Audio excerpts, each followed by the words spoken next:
Hi అండి. ఈరోజు నేను తోటకూర పులుసు చేస్తున్నాను.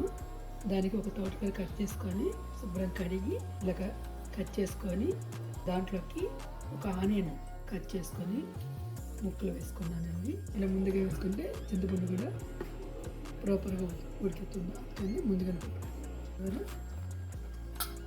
ఉడికిందండి. మరి దీంట్లోకి మనం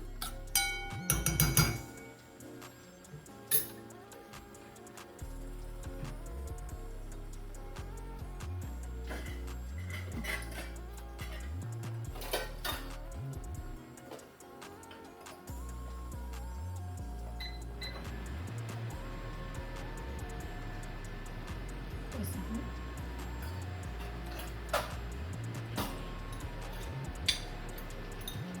స్పూన్ చిన్నదైతే దీంతో 3 స్పూన్లు వేస్తున్నాను.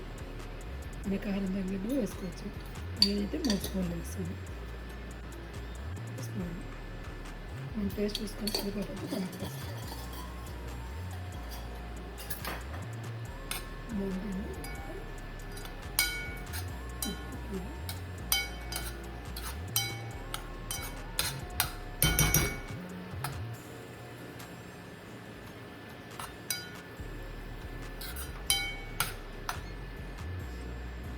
మూత పెట్టి ఒక 2 మినిట్స్